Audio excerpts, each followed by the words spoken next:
Welcome to my fifth class on Act 1, Scene 2 from Romantic and Pastoral Comedy As You Like It by one of the greatest British dramatists known as Murdoch Evan William Shakespeare. দেখো আজকে আলোচনা করব famous British dramatist William Shakespeare এর লেখা famous romantic and pastoral comedy As You Like It। এই As You Like It এর উপরে এটা আমার 5 নাম্বার ক্লাস। এর আগে যথারীতি আমরা 4টে ক্লাস কমপ্লিট করেছি এবং সেখানে Act 1 Scene 1 কমপ্লিট করেছি। তুমি যদি আগের ক্লাসগুলো দেখে না থাকো তাহলে অবশ্যই দেখে নাও, কেন কি আজকের ক্লাসটা বুঝতে তোমার অনেকটাই সুবিধা হবে এবং আগের ক্লাসের লিংক তুমি ডেসক্রিপশন বক্সে পেয়ে যাবে। দেখো আমরা লাস্ট যে সিনটা কমপ্লিট করেছি সেখান থেকে আমরা জানতে পেরেছি, আমরা লাস্ট যে সিনটা কমপ্লিট করেছি সেখান থেকে আমরা জানতে পেরেছি number 1, the opening scene unfolds the conflict, tension and disagreement between two brothers. এখানে টু ব্রাদার্স বলতে অলিভার এন্ড অরল্যান্ডোর কথা বলা হয়েছে। তাহলে ফার্স্ট সিন এটাই পিকচারাইজড করেছে এই দুজন ভাইয়ের মধ্যে যে কনফ্লিক্ট, যে tension and disagreement. Number 2, last scene throws the light on the basic nature of Orlando and Oliver. আমরা দেখতে পাচ্ছি ফার্স্ট সিন থেকে অরল্যান্ডো এবং অলিভারের যে বেসিক নেচার সেটা। Number 3, we have the first hand knowledge about sir Rowland de Boys. Sir Rowland de Boys সম্পর্কে আমরা প্রথমত জানতে পেরেছি। Number 4, opening scene is full of the lots of villainy. এবং এটা আমি দেখতে পেয়েছি যে এই যে অরল্যান্ডো এন্ড অলিভার এদের মধ্যে কে ভিলেন বা কার মধ্যে ভিলেনিয়াস ক্যারেক্টার আছে সেটা আমি জানতে পেরেছি। Number 5, we have learned about the wrestler Charles. এবং আমরা রেসলার চার্লস সম্পর্কেও জানতে পেরেছি। তাহলে এই সমস্ত কি পয়েন্টস গুলো আমরা লাস্ট ক্লাস থেকে জানতে পেরেছি। দেখো word by word, line by line details টেক্সটে যাওয়ার আগে আমি তোমাকে রিকোয়েস্ট করব যে আজকের ক্লাসটা তুমি প্রথম থেকে শেষ পর্যন্ত দেখো এবং অবশ্যই তুমি চ্যানেলটা সাবস্ক্রাইব করে এর বেল আইকন প্রেস করে রাখো, কেন কি তোমার সিলেবাসে প্রেসক্রাইবড করা প্রত্যেকটা টেক্সটের ক্লাস তুমি প্রতিনিয়ত এখান থেকে পেয়ে যাবে। এছাড়া আমার এখান থেকে ইউজি এবং পিজির অনলাইন গাইডেন্স প্রোভাইড করা হয়ে থাকে। ইউজির ক্ষেত্রে কোন কোন ইউনিভার্সিটি অনলাইন গাইডেন্স প্রোভাইড করা হয়ে থাকে সেটা তুমি স্ক্রিনে দেখতেই পাচ্ছ, এবং পিজির ক্ষেত্রে কোন কোন ইউনিভার্সিটি অনলাইন গাইডেন্স প্রোভাইড করা হয়ে থাকে সেটা তুমি দেখতে পাচ্ছ। যদি তোমার অনলাইন গাইডেন্সের প্রয়োজন হয় তাহলে ডেসক্রিপশন বক্সে এবং স্ক্রিনে যে কন্টাক্ট ডিটেইলস দেওয়া আছে তার মাধ্যমে যোগাযোগ করতে পারো। এখানে একটা কথা বলে রাখি, নেক্সট সেমিস্টারের জন্য তুমি যদি অনলাইন গাইডেন্স নিতে চাও এবং তার জন্য তুমি যদি অ্যাডমিশন হতে চাও তাহলে যে কন্টাক্ট ডিটেইলস দেওয়া আছে তার মাধ্যমে যোগাযোগ করতে পারো। So let's come to the text. দেখো দ্য টেক্সট অ্যাক্ট 1 সিন 2। এই অ্যাক্ট 1 সিন 2 এর সেটিংস কি রাখা হয়েছে lawn before the duke's palace. ডিউকের যে প্যালেস আছে তার সামনের একটা জায়গা রাখা হয়েছে সেটিংস হিসেবে। আমরা দেখতে পাচ্ছি স্টেজে enter Rosalind and Celia. Rosalind এবং সিলিয়া প্রবেশ করছে এবং আমরা জানি রোজালিন্ড এবং সিলিয়া দুই বোন। তো স্টেজে এসে সিলিয়া রোজালিন্ডকে কি বলছে? রোজালিন্ডকে বলছে I pray thee Rosalind, Rosalind আমি তোমাকে রিকোয়েস্ট করছি সুইট মাই কজ, আমার মিষ্টি বোনটি বি মেরি, একটু তো আনন্দিত হয়ে পড়ো অথবা একটু তো হ্যাপিনেস দেখাও। তার কারণ কেন এখানে রোজালিন্ড আনহ্যাপি? এখান থেকে একটা কোশ্চেন আমাদের মধ্যে জাগে যে রোজালিন্ডকে কেন রিকোয়েস্ট করছে সিলিয়া হ্যাপি হওয়ার জন্য বা একটু আনন্দিত হওয়ার জন্য। আমরা জানি লাস্ট সিন থেকে যেটা দেখেছি যে রোজালিন্ডের যিনি ফাদার তাকে ব্যানিস্ট করা হয়েছে এবং রোজালিন্ডের ফাদারকে কে ব্যানিস্ট করেছে? রোজালিন্ডের ফাদারকে ব্যানিস্ট করেছে father of Celia. In this sense Rosalind তার পিতাকে হারিয়ে অথবা তার পিতাকে যে বিতাড়িত করা হয়েছে রাজকোর্ট থেকে সেই কারণে রোজালিন্ড যথেষ্টই আনহ্যাপি। তো রোজালিন্ড কি বলছে? Dear Celia I show more mirth, আমি তো অনেকটাই হ্যাপি আছি than I am mistress of. অর্থাৎ হ্যাপিনেসের যতটা মালকিন হওয়ার কথা ছিল আমার মধ্যে তার থেকে অনেক বেশি হ্যাপিনেস আছে। এন্ড উড ইউ ইয়েট, এর পরেও কি তুমি ইচ্ছা প্রকাশ করো আই ওয়ার মেরিয়ার, যে আমি আরো হ্যাপি হয়ে যাই? Unless you could teach me to forget banished father. আচ্ছা ঠিক আছে, আমি তখনই হ্যাপি হয়ে যাব, তুমি যেমনটা আমার কাছ থেকে আশা করছো আমি ততটাই হ্যাপি হয়ে যাব যতক্ষণ না পর্যন্ত তুমি আমাকে এটা বোঝাতে পারছো। ইউ কুড টিচ মি, যতক্ষণ না পর্যন্ত তুমি এটা আমাকে বোঝাতে পারছো। Two forget, that means how to forget, কিভাবে আমি ভুলে যাব এ ভ্যানিশড ফাদার, আমার বাবাকে যে বিতাড়িত করা হয়েছে এখান থেকে, তো সেটা তো আমাকে ভুলে যেতে হবে। আমি যদি সেটা ভুলে যেতে পারি তবেই না আমি অনেকটাই হ্যাপি হয়ে যাব। তো সেটা তোমাকে বোঝাতে হবে আমাকে যে আমি কিভাবে ভুলে যেতে পারি আমার বিতাড়িত পিতাকে। And you must not learn me how to remember any extraordinary pleasure, এবং যতক্ষণ না আমি ভুলে যেতে পারছি ততক্ষণ তুমি আমাকে এটা শেখাতেই পারবে না। You must not teach me বা লার্ন মি, তুমি ততক্ষণ পর্যন্ত আমাকে শেখাতে পারবে না how to remember an extraordinary pleasure, যে কিভাবে আমি অতিরিক্ত পরিমাণে আপ্লুত হয়ে পড়ি। তার মানে এখান থেকে রোজালিন্ড বলতে চাইছে যে প্রথমত তুমি আমাকে এটা বোঝাও যে কিভাবে আমি আমার বিতাড়িত পিতাকে ভুলে যেতে পারি। যদি আমি এটা ভুলে যেতে পারি বা তুমি যদি আমাকে শেখাতে পারো সেই উপায় যার মাধ্যমে কিনা আমি আমার বিতাড়িত পিতাকে ভুলে যেতে পারি, তবেই তুমি আমার মধ্যে সেই হ্যাপিনেসকে দেখতে পারবে, সেই এক্সট্রা অর্ডিনারি প্লিজারকে দেখতে পারবে যেমনটা কিনা তুমি আমার কাছ থেকে আশা করছো। ক্লিয়ার? চলো নেক্সট। তখন সিলিয়া কি বলছে? হিয়ারিন আই সি, আচ্ছা আমি এখন বুঝতে পারছি। Thou lovest me not with the full weight, তুমি তো আমাকে ভালোই বাসো না। কতটা ভালোবাসো না? উইথ দ্য ফুল ওয়েট, পুরোপুরি ভাবে তুমি তো আমাকে ভালোই বাসো না। ক্লিয়ার? তার মানে এখানে ফুল ওয়েট কথাটার অর্থ আমরা এটা বলতে পারি কমপ্লিট ইন্টেন্সিটি অফ লাভ, মানে গভীর ভাবে। দ্যাট আই লাভ দি, আমি যেমন তোমাকে গভীর ভাবে ভালোবাসি আমি এখন বুঝতে পারছি যে তুমি আমাকে গভীর ভাবে ভালোবাসো না। এখন সিলিয়া এই কথাটা কেন বললো? তার একটাই কারণ, সিলিয়া বলছে তুমি যদি আমাকে গভীর ভাবে ভালোবাসতে তাহলে তোমার মধ্যে আমি সেই হ্যাপিনেসটা দেখতে পেতাম যে হ্যাপিনেসটা কিনা তোমার কাছ কাছ থেকে আমি আশা করছি। তো সেক্ষেত্রে তোমার বাবাকে বিতাড়িত করা হোক বা নাই হোক সেটা তোমার কাছে কোনো ফারাক পড়তো না। ইফ মাই আঙ্কেল, এখন সিলিয়া নিজের লজিক এখানে তুলে ধরছে রোজালিন্ডের কাছে। ইফ মাই আঙ্কেল, তুমি ধরে নাও যদি আমার আঙ্কেল দাই ভ্যানিস্ট ফাদার, তোমার সেই বিতাড়িত পিতা, তার মানে আমি একটু আগেই বললাম যে রোজালিন্ড এবং সিলিয়া একে অপরের বোন। তো এখানে কি বলা হচ্ছে, এখানে রোজালিন্ডের যিনি পিতা তিনি হচ্ছেন সিলিয়ার আঙ্কেল। এই কারণে এখানে বলছে ইফ মাই আঙ্কেল, যদি আমার আঙ্কেল দাই ভ্যানিস্ট ফাদার, যিনি কিনা তোমার বিতাড়িত পিতা, হ্যাড ভ্যানিস্ট দাই আঙ্কেল, তিনি কি করতেন, তোমার আঙ্কেলকে ভ্যানিস্ট করতেন, তার মানে আমার বাবাকে ভ্যানিস্ট করতেন বা আমার পিতাকে ভ্যানিস্ট করতেন। দ্য ডিউক মাই ফাদার, যিনি বর্তমান টাইমে ডিউক। সো দাও হ্যাডস্ট বিন স্টিল উইথ মি, যেমনটা তুমি এখন আমার সাথে আছো এবং আমি যদি তেমনটাই ভাবে তোমার সাথে থাকতাম, I could have taught my love to take thy father for mine, তাহলে আমি কি করতাম, আমি নিজেকে এটা বুঝিয়ে নিতাম যে যিনি তোমার পিতা তিনি আমারও পিতা, সুতরাং আমি তোমাকে ততটাই ভালোবাসতাম, সেখানে আমার পিতাকে ব্যানিস্ট করা হোক বা নাই হোক সেটা কোনো ফারাক পড়তো না আমার কাছে। তার কারণ তোমার প্রতি আমার যে লাভ, তোমার প্রতি আমার যে অ্যাফেকশন, তোমার প্রতি আমার যে অ্যাট্রাকশন, এটা এতটাই গভীর, সেখানে আমার পিতাকে বিতাড়িত করা হোক বা নাই হোক সেটা কোনো ফারাক পড়তো না তোমার প্রতি আমার ভালোবাসা। ক্লিয়ার? আরো কি বলছে, সো উডস দাও, তুমি কি এটা ইচ্ছা প্রকাশ করো না, if the truth of thy love to me were so righteously tempered as mine is to thee, that means so wouldst thou, তোমারও কি রকম করা উচিত, যেটা আমি করতাম তোমারও সেই একই রকম কাজ করা উচিত। অর্থাৎ আমি যেমন তোমাকে ভালোবাসতাম, তোমার জায়গায় থাকলে তো তোমারও আমার প্রতি ততটাই ভালোবাসা রাখা উচিত যেমনটা আমি করতাম। You should do the same. এখানে so wouldst thou means you should do the same. If the truth of thy love, যদি তোমার সত্যিকারের ভালোবাসা তুমি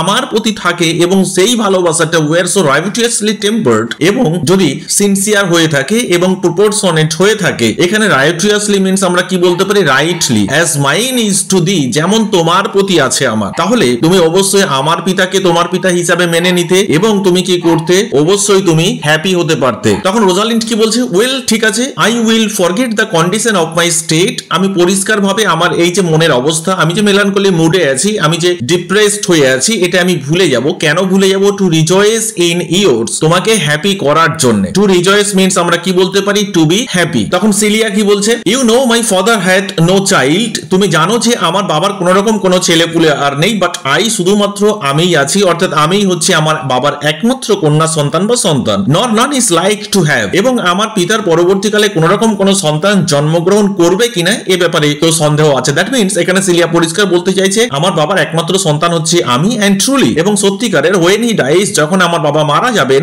দাউ শ্যাল্ট বি হিজ হায়ার, এবং তুমি হবে তার উত্তরাধিকারী। কিভাবে, ফর হোয়াট, যে জিনিসটা কিনা বা যে সম্পত্তি, he has taken away from দাই ফাদার, তোমার পিতার কাছ থেকে ফোর্সফুলি, ফোর্সফুলি যে সমস্ত সম্পত্তি আমার পিতা কেড়ে নিয়েছে, I will render the again in affection, যেহেতু আমি তোমাকে গভীর ভাবে ভালোবাসি তো আমি সেই সমস্ত সম্পত্তিগুলো তোমাকে ফিরিয়ে দেবো। এখানে রেন্ডার মিন্স আমরা বলতে পারি রিটার্ন করে দেওয়া, ফিরিয়ে দেওয়া। By mine honour I will, এবং আমি প্রমিস করে বলছি এটা আমি করব। And when I break that oath, আর যদি আমি আমার প্রমিস ব্রেক করি, লেট মি টার্ন মনস্টার, তাহলে তুমি আমাকে অভিশাপ দিতে পারো যে আমি যেন মনস্টার হয়ে যাই, অথবা তুমি আমাকে মনস্টার হিসাবে অ্যাড্রেস করতে পারো। অর্থাৎ আমার নাম যে সিলিয়া, এই সিলিয়া নামের পরিবর্তে তুমি আমাকে এই নামটা দিতে পারো যে আমি হচ্ছি monster. Therefore my sweet Rose, my dear Rose, এখানে দেখো একবার বলা হচ্ছে সুইট রোজ এবং একবার বলা হচ্ছে ডিয়ার রোজ, তার মানে আমরা বুঝতে পারছি এখান থেকে সিলিয়া রোজালিন্ডকে কতটাই ভালোবাসে। বি মেরি, আরে বাবা তুমি একটু হ্যাপি হয়ে যাও, তুমি কেন এত মন মরা হয়ে বসে আছো। চলো নেক্সট। তখন রোজালিন্ড কি বলছে, from henceforth I will coz, okay Celia, এরপর থেকে আমি হ্যাপি হয়ে যাব, তুমি যতটাই হ্যাপিনেস আমার কাছ থেকে আশা করছো, I will be happy after that. And devise sports, আচ্ছা ঠিক আছে, চলো একটা কাজ করো, আমরা কিছু খেলার চেষ্টা করি, অর্থাৎ অ্যামিউজমেন্ট, মেরি মেকিং করার চেষ্টা করি। লেট মি সি, দাঁড়াও একটু ভেবে নি যে কিভাবে আমরা আনন্দিত হতে পারি। আচ্ছা আমাকে বলো তো Celia, what think you of falling in love, যদি আমরা একে অপরের সাথে প্রেম খেলি, অর্থাৎ তুমি আমার প্রেমে পড়বে, আমি তোমার প্রেমে পড়বো, লাভার বিলাভেড, এই গেমটা যদি আমরা খেলি তাহলে কেমন হয়? তখন সিলিয়া বলছে ওকে, কোনো অসুবিধা নেই, by marry I pretty do, আমি তোমাকে রিকোয়েস্ট করছি to make sport with all, ঠিকই আছে তুমি আমার সাথে প্রেম খেলবে তো, দ্যাটস অল। কিন্তু but love no man in good earnest, কিন্তু অনেস্টলি, এখানে গুড আর্নেস্ট মিন্স আমরা বলতে পারি সিনসিয়ারলি, ডিপলি, অ্যাফেকশনেটলি, তুমি কিন্তু কোনো পুরুষকে কখনোই ভালোবেসো না, অর্থাৎ তুমি আমাকে তো অবশ্যই ভালোবাসবে মনের অন্তঃস্থল থেকে, বাট তুমি কখনোই কিন্তু এরকমটা যেন না করো কোনো পুরুষকে ভালোবেসে ফেলেছো একদম তোমার বটম অফ দাই হার্ট সেখান থেকে। Nor no further in sport neither then with safety of a pure blush thou mayst in honour come off again. And আরো কি বলছে, nor no further in sport neither এবং ডাবল নেগেটিভ। এবং তুমি এটা ভি করবে না যে যদি কোনো পুরুষের প্রেমে পড়ো এবং তার সাথে প্রেমের রাস্তায় এতটা এগিয়ে গেলে then with safety of a pure blush, যে তুমি সেখানে গিয়ে তুমি তোমার চেস্টিটি ভার্জিনিটি হারিয়ে ফেললে, সেখান থেকে তুমি আর নিজেকে সেফ ভাবে ফিরিয়ে আনতে পারলে না। Thou mayst in honour come off again, অর্থাৎ যেন পুনরায় অবস্থায় ফিরে আসতে পারো সেফলি। তার মানে দেখো এখান থেকে সিলিয়ার কনসেপ্টটা কি, সিলিয়া এটাই বলতে চাইছে যে আমরা প্রেম প্রেম খেলতেই পারি, কোনো অসুবিধা নাই, কিন্তু রোজালিন্ড তোমার কাছে আমার একটাই রিকোয়েস্ট, তুমি কিন্তু কোনো ছেলেকে অতটা সিনসিয়ারলি ডিপলি ভালোবেসে ফেলো না। এবং আমরা জানি যে লাভার বিলাভেড যখন তারা ভালোবাসার পথে অগ্রগতি হতে থাকে, এই অগ্রগতির পথে দেখা যায় তারা এমন একটা কাজ করে ফেলে যেখান থেকে তারা আর একে অপরে সেই পুনরায় আগেকার জায়গায় ফিরে আসতে পারে না। এবং তাদের শেষ পরিণতি কি হয়, হয় লাভার বিলাভেড দুজনে একসাথে সুইসাইড করে ফেলে, অথবা দেখা যায় বিলাভেড সুইসাইড করে ফেলছে বা লাভার সুইসাইড করে ফেলছে। এই পরিণতিটা যেন না হয়। আর আমরা জানি ভালোবাসার ক্ষেত্রে চেস্টিটি ভার্জিনিটি এগুলো কোনো ম্যাটারই করে না, যেখানে খুশি হতেই পারে, গাছতলায় বসে বসে তার চেস্টিটি ভার্জিনিটি লস্ট করতেই পারে। যাই হোক, আমরা তো এরকম নই। তারপরে রোজালিন্ড কি বলছে এই কথাটা শোনার পরে, what shall be our sport then? ঠিক আছে সিলিয়া, তাহলে আমাদের গেমটা কি হবে বলো তো, কিভাবে আমরা হ্যাপি হতে পারি? তো তখন সিলিয়া কি বলছে,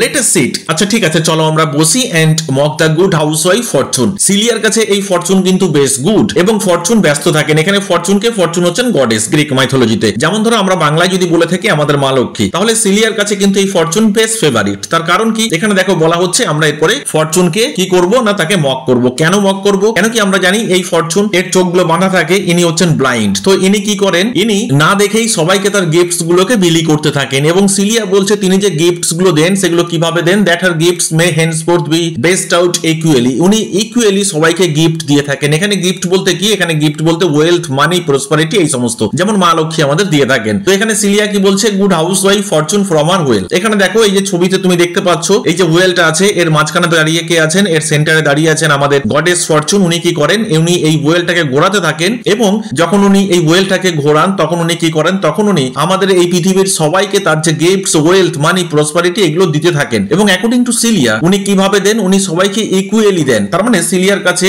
এই ফরচুন হচ্ছেন বেশ একজন গুড হাউস ওয়াইফ, মেড বলতে পারি আমরা। That her gifts may henceforth be bestowed equally, Celia বলছে। চলো নেক্সট। তখন রোজালিন্ড কি বলছে, I would we could do so. তখন রোজালিন্ড বলছে আমিও এটাই চাইছি যে আমাদের এরপরে তাকে নিয়েই একটু ক্রিটিসাইজ করা উচিত। For her benefits are mightily misplaced. তার কারণ দেখো এখানে রোজালিন্ডের কাছে কিন্তু কোনোভাবেই এই ফরচুন উনি গুড নন, যেটা সিলিয়ার কাছে। তো এখানে রোজালিন্ড কি বলছে, হ্যাঁ হ্যাঁ সেটাই ভালো, চলো আমরা আলোচনা করি। তার কারণ কি, হার বেনিফিটস, এখানে বেনিফিটস বলতে সেই গিফটস অফ ফরচুন। গিফটস বলতে আমরা কি বললাম, গিফটস বলতে হচ্ছে তোমার এই মানি, ওয়েলথ, প্রসপারিটি, দ্যাটস অল, এই সমস্ত জিনিসগুলো। তার যে বেনিফিটস আর মাইটিলি মিসপ্লেসড, অর্থাৎ আটারলি ড্রপড আনফেয়ারলি। এখানে সিলিয়া বলছে for her benefits are mightily misplaced, অর্থাৎ উনি যে গিফটস গুলো দিয়ে থাকেন সবাইকে, সেগুলো কোনোভাবেই উনি বলা যেতে পারে যে কারেক্টলি দেন না, উনি আনফেয়ারলি দিয়ে থাকেন। অর্থাৎ উনি সবাইকে কিন্তু সমানভাবে তার যে সম্পদ, মানি, এগুলো উনি দেন না। And the bountiful blind woman. এখানে রোজালিন্ড বলছে এই হতভাগী হচ্ছে অন্ধ, এর চোখ নেই, পুরো কানা, most mistake in her gifts to women. উনি সবাইকের ক্ষেত্রেই বড় এক চোখা। তার মানে উনি সবাইকে কিন্তু সমানভাবে গিফটস দেন না। Most mistake in her gifts to women, উনি ভুল করে থাকেন। ক্লিয়ার? এখানে এই যে বলা হয়েছে মিস্টেক, মিস্টেক মানে আমরা কি বলতে পারি, mistake means commit great blunders. তখন সিলিয়া কি বলছে, ইট ইজ ট্রু, হ্যাঁ তুমি একটু হলেও ঠিকই বলেছো, কোয়াইট সো, তুমি ঠিকই বলেছো, for those that she makes fair. তার কারণ কি, এখানে দেখো বলা হচ্ছে সিলিয়া বলছে, এখানে সি বলতে এখানে ফরচুনের কথা বলা হচ্ছে, সি মেক্স ফিয়ার, যাদের তিনি সুন্দরী করে তোলেন, অর্থাৎ সেই সমস্ত ওমেন যাদেরকে কিনা ফরচুন সুন্দরী করে তোলেন, সি কিয়ার্স মেক্স অনেস্ট, তাদের তিনি কি দেন না, অনেস্টি দেন না, তাদের মধ্যে কোনো রকম কোনো চেস্টিটি ভার্জিনিটি দেন না। অর্থাৎ যারা দেখতে সুন্দর তাদের কোনো গুণ নেই। এটা কে করে থাকেন, এটা ফরচুন করে থাকেন সিলিয়া। তো সিলিয়া এখানে বলছে that she makes fair, she scarce makes honest. এই ফরচুন যাদেরকে কিনা দেখতে সুন্দরী করে তোলেন তাদের মধ্যে কোনো রকম কোনো চেস্টিটি ভার্জিনিটি দেন না, তাদের মধ্যে কোনো রকম কোনো ভালো গুণাবলী তিনি দেন না। And those that she makes honest, she makes very ill favouredly. আবার যাদের তিনি অনেস্ট করে তোলেন তাদের মধ্যে আবার কোনো রকম কোনো বিউটি দেন না, এটা তো ফরচুনই করে থাকে। তো সিলিয়া বলছে সেদিক থেকে তুমি ঠিকই বলেছো যে ফরচুন উনি সবাইকে সমানভাবে গিফটস দেন না। তার একটাই কারণ, এখানে লজিক দিচ্ছে সিলিয়া যে এই ফরচুন যিনি কিনা কি করে থাকেন, যিনি সেই সমস্ত মেয়েকে খুব বিউটিফুল করে তোলেন তার মধ্যে কিন্তু কোনোভাবেই উনি ভালো কোয়ালিটিস দেন না, তার মধ্যে কোনো রকম কোনো অনেস্টি দেন না, চেস্টিটি দেন না, ভার্জিনিটি দেন না। আবার অপরদিকে যার মধ্যে উনি চেস্টিটি ভার্জিনিটি দেন তার মধ্যে কোনো রকম ভাবে বিউটিফি দেন না। ক্লিয়ার? চলো নেক্সট। তখন রোজালিন্ড কি বলছে, নেই, না এটা একদমই ঠিক নয়। Now thou goest from Fortune's office to Nature's. তুমি ভুল করছো সিলিয়া, তার কারণ এখানে ফরচুনের যে ডিউটি এবং নেচারের যে ডিউটি তুমি এটাকে গুলিয়ে ফেলছো, এটা একদমই করা উচিত নয়। Now thou goest from Fortune's office to Nature. তুমি তো এতক্ষণ ফরচুনকে নিয়ে কথা বলছিলে, কিন্তু তুমি জানোই না যে ফরচুনের ডিউটিকেই এবং নেচারের ডিউটিটাই বা কি, অর্থাৎ কে কার আন্ডারে আছে, ডিউটিটাই বা কার আন্ডারে আছে এবং এই ওয়েলথ মানি প্রসপারিটি এটাই বা কার আন্ডারে আছে। তো এখানে অ্যাকচুয়ালি রোজালিন্ড বলতে চাইছে এই যে বিউটি কার অবদান বা বিউটিটা কার gift, beauty is gifted by nature and wealth prosperity money are gifted by Fortune. Fortune reigns in gifts of the world. Fortune কি করে থাকেন? ফরচুন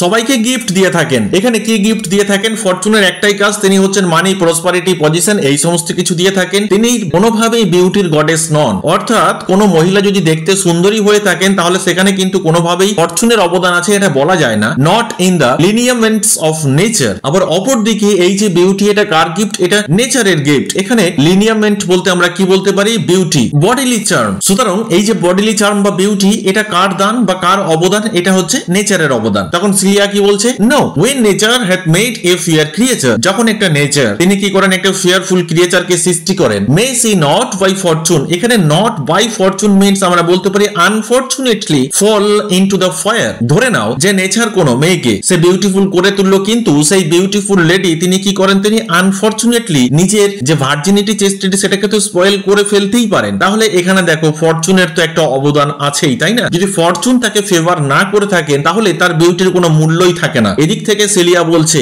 যে তাহলে আমরা তো বলতেই পারি যে beauty is gifted by fortune. ঠিক এখানে দেখতে পাচ্ছি আমরা এন্টার টাচস্টোন, টাচস্টোন এসে প্রবেশ করছে এবং এই টাচস্টোন এসে যখন প্রবেশ করছে তাকে দেখে সিলিয়া কি বলছে? Though nature had given us wit to flout at fortune. যদিও নেচার আমাদের কি দিয়েছেন? নেচার আমাদের উপযুক্ত ইন্টেলিজেন্স দিয়েছেন। কিসের ক্ষেত্রে? উইট দিয়েছেন টু ফ্লোট, অর্থাৎ মক করার ক্ষেত্রে এট ফরচুন, ফরচুনকে নিয়ে। হ্যাড নট ফরচুন, তথাপি ফরচুন কি এটা করেননি আমাদের সাথে? Had not fortune sent in this fool, এখানে দিস ফুল বলতে এই টাচস্টোন, এই টাচস্টোনকে কি ফরচুন পাঠাননি আমাদের কাছে? কি জন্য? Two cut off the argument. আমরা যে আলোচনা করছি, আমরা যে ক্রিটিসাইজ করছি ফরচুনকে নিয়ে, ফরচুন নিশ্চয়ই অসন্তুষ্ট হয়ে পড়েছেন এবং ফরচুন কি পাঠাননি এই ফুলকে আমাদের কাছে যাতে করে তাকে নিয়ে আমরা আর আলাপ আলোচনা না করি। তখন রোজালিন্ড কি বলছে? ইনডিড, হ্যাঁ হতেই পারে। There is fortune too hard for nature. এখানে দেখতে পাচ্ছি যে নেচার সে ফরচুনের কাছে অনেকটা ছোট হয়ে যাচ্ছে। Fortune is too hard for nature, অর্থাৎ নেচার ফরচুনের সাথে পেরে উঠছে না। When fortune makes nature's natural the cutter of nature's wit. যখন ফরচুন কি করে থাকেন? যখন ফরচুন এই nature's natural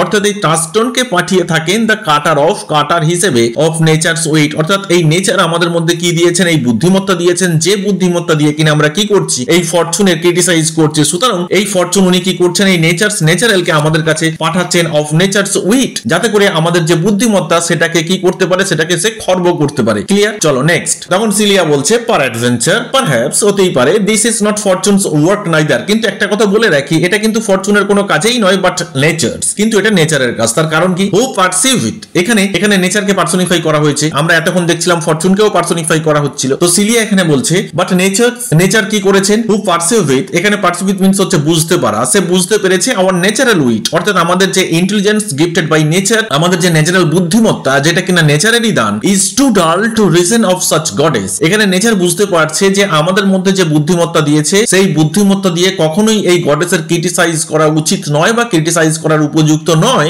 and have sent this natural for our whetstone. এখানে ওয়েটস্টোন বলতে এখানে যে তুমি ছবিতে দেখতে পাচ্ছ একটা পাথরের উপরে একটা ছুরিকে যেমন শার্প করার জন্য ঘষা হচ্ছে, ইন দ্য সেম ওয়ে এখানে উনি বলতে চাইছেন আওয়ার ন্যাচারাল উইট, আমাদের যে ন্যাচারাল উইট যেটা দিয়ে কিনা আমরা ক্রিটিসাইজ করছি এরকম একটা গডেসকে, have sent this natural for our whetstone. তো আমাদের বুদ্ধিমত্তাকে আরো শার্প করার জন্য আমাদের কাছে পাঠানো হয়েছে এই টাচস্টোনকে। For always the dullness of the fool, তার একটাই কারণ, সবসময় এই যে বোকাদের যে বোকামো বা stupidity is the whetstone of the wits, অর্থাৎ বোকারা যদি না থাকতো তাহলে আমরা যারা বুদ্ধিমতী বা বুদ্ধিমান আমরা আরো বুদ্ধিমতী হতে পারতাম না বা বুদ্ধিমান হতে পারতাম না। বোকারা আছে বলেই তাদের সাথে আমরা কথাবার্তা বলে তাদের সামনে আমাদের বুদ্ধিমত্তা সম্পন্ন লজিক উপস্থাপন করে আমরা নিজেদেরকে আরো বুদ্ধিমান বা বুদ্ধিমতী করে তুলতে পারি, অ্যাকর্ডিং টু সিলিয়া। তো এখানে তখন টাচস্টোনকে বলছে Celia, how now wit whither wander you, কি ব্যাপার, কি খবর, তুমি কোথায় চলেছো? তখন টাচস্টোন কি বলছে, mistress you must come away to your father, আমি এসছি আপনাদেরকে একটা খবর দিতে, আপনারা চলুন, আপনার বাবা ডাকছেন, এখনই যেতে হবে। সিলিয়া তখন বলছে, যা বাবা, were you made the messenger, তুমি কবে থেকে আবার বার্তাবাহক হয়ে পড়লে, তুমি কবে থেকে আবার এই একে অপরের ইনফরমেশন আদান প্রদান করতে শুরু করে দিলে, কিছুই তো বুঝতে পারছি না। টাচস্টোন তখন বলছে, নো বাই মাইন্ড অনার, আমি আমার নামে প্রমিস প্রমিস করে বলছি বা শপথ করে বলছি, but I was bid to come for you, আমাকে অর্ডার করা হয়েছে, এখানে বিড মিন্স হচ্ছে অর্ডার করা, আমাকে অর্ডার করা হয়েছে যাতে করে আমি এসে আপনাদের ডেকে নিয়ে যাই এখান থেকে। রোজালিন্ড তখন বলছে where learned you that oath fool stupid, তুমি কোত্থেকে শিখলে এরকম প্রমিস করে কথাবার্তা বলা? তখন টাস্টন কি বলছে অফ এ সার্টেন নাইট, আমি ওই কোনো একটা নাইটের কাছ থেকে শিখেছি, দ্যাট সোর, যে কিনা কি করেছিল, যে কিনা প্রমিস করেছিল by his honour they were good pancakes. এখানে একটা গল্প বলা হয়েছে, গল্পটা কি রকম? এখানে গল্পটা হচ্ছে এরকম যে একজন নাইট তিনি প্রমিস করেছিলেন, তার সম্মানকে বাজি রেখেছিলেন, কি বলেছিলেন? দে ওয়্যার গুড প্যানকেকস, অর্থাৎ পরোটা, বুঝতে পারলে এখানে প্যানকেকস মিন্স হচ্ছে তেলে ভাজা পরোটা, যে পরোটা গুলো হচ্ছে বেশ গুড, প্যানকেকস গুলো খুব ভালো, and swore by his honour, এবং তিনি তার সম্মানকে বাজি রেখে বলেছিলেন দ্য মাস্টার্ড ওয়াজ নট, ওখানে নট বলতে ব্যাড, যে মাস্টার্ড অয়েলে এটাকে ফ্রাই করা হয়েছে এই প্যানকেকস গুলোকে, সেই তেলটা খারাপ ছিল। এখানে একটা জিনিস ভাবো, এখানে নাইট কি বলছে? তার সম্মানকে বাজি রেখে, আমি আমার নিজের সম্মানকে বাজি রেখে বলতে পারি pancakes were good but mustard was bad. এটা কি করে হতে পারে? যে তেলে ভাজা হচ্ছে তেলটা যদি খারাপ হয় তাহলে প্যানকেকসটা ভি খারাপ হবে না, আই উইল স্ট্যান্ড টু ইট। কিন্তু আমি এটা কি বলতে পারি? আমি এটা বলতে পারি প্যানকেকস ওয়ার নট, প্যানকেকস গুলো ছিল খারাপ, and the mustard was good, এবং এই মাস্টার্ড ওয়েল সেটা ছিল খুবই ভালো। তার মানে দেখো এখানে টাস্টন বলতে চাইছে মাস্টার্ড অয়েল যদি ভালো হয় তাহলে প্যানকেকস গুলো ভি ভালো হবে, and it was not the knight forsworn. এখানে কিন্তু নাইটের মধ্যে কোন রকম কোন ফলসুট নেই, অর্থাৎ নাইটস যেটা বলেছেন উনি ঠিকই বলেছেন, আমি যেটা বলছি সেটা আমি ঠিক বলেছি। ইন্টারেস্টিংলি এখানে পয়েন্টসটা একটু লক্ষ্য করো, কি বলছে এখানে? টাস্টন বলছে একজন নাইট যে তার নিজের সম্মানকে বাজি রেখে বলেছিলেন প্যানকেকস গুলো ভালো বাট মাস্টার্ড অয়েলটা ছিল খারাপ, সে ঠিকই বলেছিল। আবার আমি, টাস্টন বলছে, আবার আমি এটা বাজি রেখে বলতে পারি যে মাস্টার্ড অয়েলটা ছিল ভালো এবং প্যানকেকসটা ছিল খারাপ, আমরা দুজনেই ঠিক। চলো নেক্সট। তখন সিলিয়া কি বলছে? How prove you that in the great heap of your knowledge, বা তোমার তো দেখতে পাচ্ছি বিরাট নলেজ, তাহলে তুমি তোমার এই এত ভাস্ট নলেজ দিয়ে কিভাবে প্রমাণ করবে যে নাইটস যেটা বলেছে সেটা ঠিক, তুমি যেটা বলছো সেটা ভি ঠিক? রোজালিন তখন বলছে হ্যাঁ হ্যাঁ বলো, আনমাজল ইউর উইজডম, দেখি তোমার কতটা বুদ্ধি আছে, তুমি এরপর প্রকাশ করে ফেলো। টাস্টন তখন বলছে স্ট্যান্ডস ইউ ফোর্থ নাও, এখানে স্ট্যান্ড ফোর্থ মিন্স হচ্ছে সামনে এগিয়ে আসা, ঠিক আছে আপনারা একটু সামনে এগিয়ে আসুন, এন্ড স্ট্রোক ইউর চিনস, এবং আপনারা আপনাদের গালে হাত দেন এবং এই চিনসে বা থুতনিতে হাত দিয়ে এটা প্রমিস করুন, and sour by your beards, এবং আপনাদের গালে যে দাড়ি আছে সেই দাড়িতে টাচ করে প্রমিস করে বলুন দ্যাট আই এম এ নেভ, যে আমি একটা ধূর্তবাজ। এখানে নোট করো টাস্টন কি বুদ্ধিমত্তা সহকারে বলছে রোজালিন্ড এবং সিলিয়াকে যে আপনারা একটু এগিয়ে আসুন এবং আপনারা এগিয়ে এসে আপনাদের গালে যে দাড়ি আছে, বিয়ার্ড আছে, সেখানে টাচ করে বলুন যে আমি যেটা বলছি মিথ্যা, আমি একজন ধূর্তবাজ। এখানে নেভ মিন্স হচ্ছে ধূর্তবাজ, ক্লিয়ার? তখন সিলিয়া বলছে হাই ভগবান, বাই আওয়ার বিয়ার্ডস, আমাদের দাড়িতে হাত দিয়ে বলবো যে তুমি ধূর্তবাজ? আরে বাবা, ইফ উই হ্যাড দেম, যদি আমাদের দাড়ি থাকতো তবেই না তুমি ধূর্তবাজ হতে, সুতরাং আমাদের যেহেতু দাড়িই নেই তো তুমি ধূর্তবাজ কি করে হবে, আর আমরা এটা কি করেই বা প্রমিস করতে পারি? ইন দা সেম ওয়ে একটুখানি লিংক করার চেষ্টা করো, যেখানে নাইট বলেছিল যে আমি আমার সম্মানকে বাজি রেখে বলছি pancakes were good and mustard was not, clear? তখন টাস্টন কি বলছে by my knavery if I had, আচ্ছা আমি যদি সত্যিই ধূর্তবাজ হতাম, যদি আমার মধ্যে ধূর্তবাজিতে থাকতো, দেন আই ওয়্যার, তাহলে তুমি আমাকে ধূর্তবাজ বলতেই পারতে, অর্থাৎ আমি যদি মিথ্যা কথা বলতাম তাহলে তুমি আমাকে মিথ্যাবাদী বলতে পারতে বা তোমরা আমাকে মিথ্যাবাদী বলতে পারতে, বাট ইফ ইউ সোয়ার বাই দ্যাট ইজ নট, কিন্তু আপনারা যদি এখন সেটার প্রমিস করে বলেন যেটা আপনাদের নেই, অর্থাৎ এই যে আমি আপনাদের বললাম আপনাদের গালে যে দাড়ি আছে, যে বিয়ার্ডস আছে, সেটাকে টাচ করে বলুন যে আমি একজন নেভ, তো যদি আপনাদের দাড়ি থাকতো তবেই না আপনারা সেখানে টাচ করে প্রতিজ্ঞা করতে পারতেন বা প্রমিস করতে পারতেন, কিন্তু যেহেতু আপনাদের গালে দাড়িই নেই, সুতরাং আপনারা যদি গালে টাচ করেও বলেন যে আমি আমার দাড়িতে টাচ করে বলছি যে তুমি হচ্ছে একজন নেভ, তোমার মধ্যে নেভারি আছে, তো তোমরা মিথ্যাটাই কি বলছো বা তোমরা সত্যিই কি বলছো, তার মধ্যে তো কোনো ভ্যালুই নেই। You are not forsworn no more was this knight swearing by his honour for he never had any, তো এখানে কি হচ্ছে, এখানে বলতে চাইছেন no more was this knight swearing by his honour, তো এখানে নাইট যদি তার রেসপেক্ট কে, তার অনারকে বাজি রেখে বলে যে সে ঠিক বলছে, তো কি বাঁচা যায়? তার কারণ হচ্ছে for he never had any, তার তো কোনো অনারই নেই, তার তো কোনো রেসপেক্টই নেই, কোনো সম্মানই নেই। ফর ইফ হি হ্যাড, যদি তার থাকতো, হি হ্যাড শোন it away before ever he saw those pancakes or that mustard, তাহলে সে কি করতে পারতো? সে অনেক আগেই, যদি তার রেসপেক্ট থাকতো বা অনার থাকতো, সে অনেক আগেই তার রেসপেক্ট বা অনারকে প্রতিজ্ঞা করে করে করে করে বাজি রেখে রেখে সেগুলোকে সে খেয়েই ফেলতো, ক্লিয়ার? অর্থাৎ তার অনারকে বাজি রেখে রেখে একটা টাইম আসতো যখন তার অনার বলে আর কিছু থাকতোই না। হি হ্যাড শোন it away before ever he saw those pancakes, অর্থাৎ এই প্যানকেকস কে নিয়ে সে প্রমিস করার আগে সে কি করতো না, অনেক আগে থেকেই সব ক্ষেত্রেই তার অনারকে নিয়ে প্রমিস করতো, এবং আলটিমেট দেখা যেত সে মিথ্যাবাদী হতে হতে হতে হতে এতটাই সে মিথ্যা কথা বলে ফেলেছে তা কারোর কাছে তার কোনো রেসপেক্ট বা অনার নেই, বুঝতে পারলে? চলো নেক্সট। তখন তখন সিলিয়া কি বলছে, প্রীতি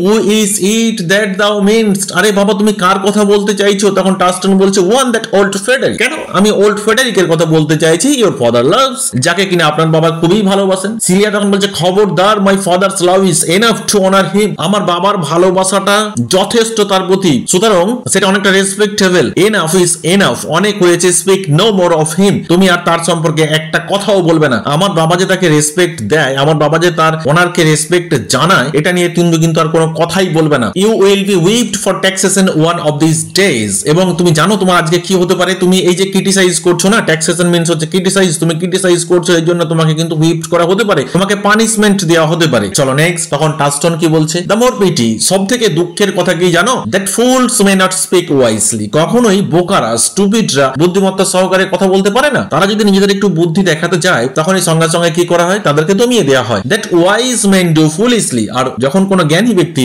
সে তার বোকামোর পরিচয় দেয়, সেটাকে সবাই প্রশংসা করে। এটাই হচ্ছে সব থেকে লজ্জাজনক ব্যাপার। সিলিয়া তখন বলছে, by my truth thou sayest true, তুমি ঠিকই বলেছো। এখানে একটা কথা বলে রাখি, Touchstone in As You Like It most important character for exam purpose, মনে রাখবে টাস্টনের ক্যারেক্টার কিন্তু পরীক্ষাতে আছে। দাউ সেস্ট ট্রু, তুমি সত্যিই বলেছো, তুমি ঠিকই বলেছো। For since the little wit that fools have was silence, অর্থাৎ তাদেরকে আমরা স্টুপিড বলে থাকি যাদের মধ্যে লিটল উইট আছে বা যাদের মধ্যে কোনো বুদ্ধিমত্তাই নেই, এবং তাদেরকে চুপ করে থাকতে হয় বা তাদের চুপ করিয়ে রাখা হয়। The little foolery that wise man have makes a great show, আর কোন বুদ্ধিমান ব্যক্তি যদি একটু হলেও বোকামোর পরিচয় দিয়ে থাকে, তাহলে সেটাই আমাদের কাছে এক্সাম্পল সেট হয়ে থাকে। হিয়ার কামস মনসিয়ার লিভিউ, এখানে মনসিয়ার বলতে মিস্টার। আচ্ছা দেখি এই যে মিস্টার লিভিউ আসছে, উনি এরপরে কি এসে বলেন একটু দেখি। আই থিঙ্ক আজকের ক্লাস সম্পর্কে তোমাদের কোথাও কোনো রকম ডাউট নেই, যদি কোথাও কোনো রকম ডাউট থেকে থাকে তাহলে অবশ্যই কমেন্ট বক্সে কমেন্ট করে জানিও, আমি আমার নেক্সট ক্লাসে তোমার ডাউট ক্লিয়ার করার চেষ্টা করব। Thank you.